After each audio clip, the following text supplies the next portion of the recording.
Hello दोस्तों, आज मैं आपको सुनाने वाली हूँ जेठ महीना चल रहा है, इससे जुड़े कुछ नियम के बारे में जो आपको मानने चाहिए। आम बोलचाल में इस माह को जेठ महीना कहा जाता है। हिंदू पंचांग के अनुसार जेठ का महीना तीसरा महीना होता है। इस माह में उत्तर भारत में भीषण गर्मी देखने को मिलती है। माह के शुरुआत दिनों में नवतपा के कारण गर्म हवाएं चलती हैं। शास्त्रों में इस माह से जुड़े कुछ विशेष नियम बताए गए हैं। आइए जानते हैं इस माह का महत्व और नियम के बारे में।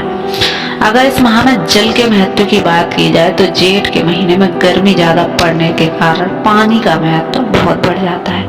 जेठ में सूर्य के रौद्र रूप से धरती में मौजूद पानी का वाष्पीकरण सबसे तेज हो जाता है, जिसके कारण से नदियां और तालाब सूख जाते हैं। ऐसे में हमारे शास्त्रों में इस महीने में जल के संरक्षण का विशेष जोर दिया जाता है, जिसके चलते जेठ महीने में गंगा दशहरा और निर्जला एकादशी जैसे उत्सव और व्रत त्योहार मनाए जाते हैं। गंगा दशहरा में नदियों की पूजा और निर्जला एकादशी में बिना जल के व्रत रखा जाता है। जल का दान करें। जेठ माह में गर्मी बढ़ जाती है, इन दिनों में जल का दान करें। धार्मिक शास्त्रों के अनुसार दान का बहुत अधिक महत्व होता है। गर्मी बढ़ने से पानी की समस्या होने लगती है, जिस वजह से कई लोगों को पीने का पानी भी नहीं मिलता है। इसलिए इस महीने में जल का दान करना चाहिए। जरूरतमंद लोगों को पानी पिलाना चाहिए। धार्मिक मान्यताओं के अनुसार जो व्यक्ति जरूरतमंद लोगों की मदद करता है उसे भगवान की विशेष कृपा दृष्टि बनी रहती है। पक्षियों के लिए भी आप दाना पानी रख सकते हैं। घर के बाहर या छत के में पक्षियों के लिए दाना पानी रखना चाहिए। माह में नदी तालाब सूखने लगते हैं, जिस वजह से पक्षियों को पानी नहीं मिल पाता है। इसलिए घर के बाहर या छत पर पक्षियों के लिए दाना पानी अवश्य रखें। धार्मिक मान्यताओं के अनुसार पक्षियों को दाना पानी देना शुभ माना जाता है। सूर्य को आप जल चढ़ा सकते हैं। सूर्य को जल चढ़ाना शुभ माना जाता है। नित्य सुबह सूर्य को जल अर्पित करना चाहिए। धार्मिक मान्यताओं के अनुसार इस माह में सूर्य पूजा का भी विशेष महत्व देखने को मिलता है।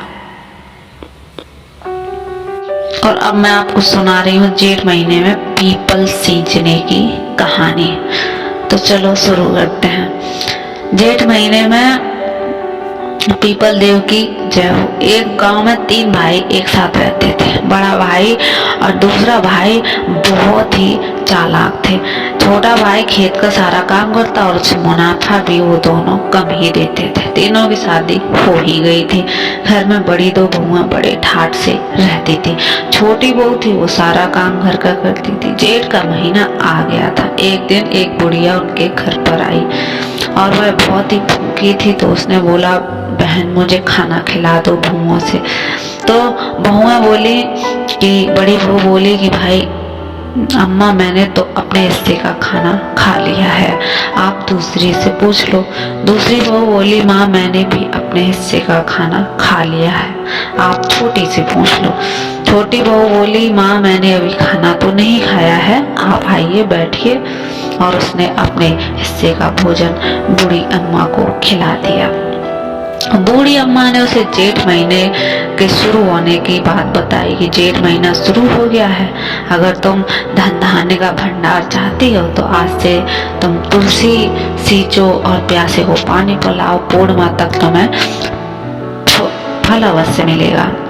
तो दोनों बहुएं भी उनकी बातें सुन रही थी। उन्होंने बोला, बूढ़ी अम्मा मुझे भी कुछ बताओ। तो उन्होंने बोला, ये सबके लिए है, जो जो करेगा उसे उसे मिलेगा।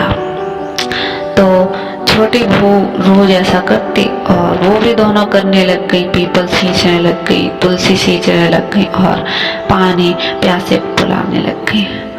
तो धीरे धीरे आ गया वो समय।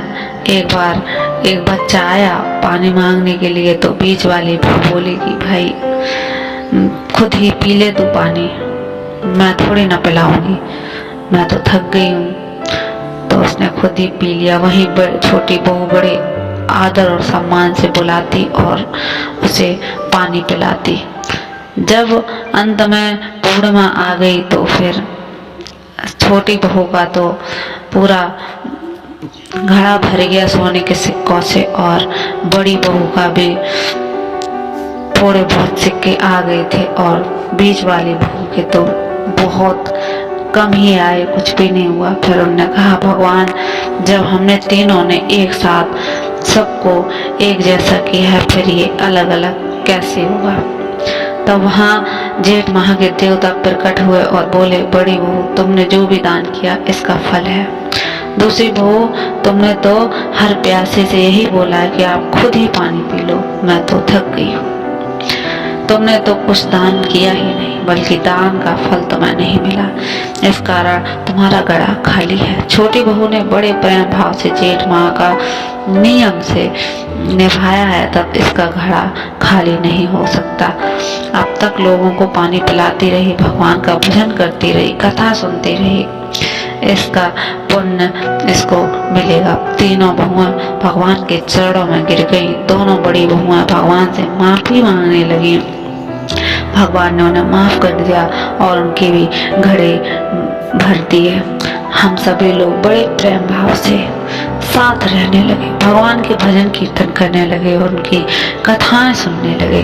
भगवान की कृपा से उनका घर धन धान्य से भर गया। जेठ माह के देव जैसे आपने उनको धन दान कर दिया, वैसे ही आप नित्य नियम से सभी भक्तों की जो कथा सुनते हैं, आपकी कृपा बनाए रखें। प्रेम से बोलिए जेठ माह की जय, पीपल देव की जय।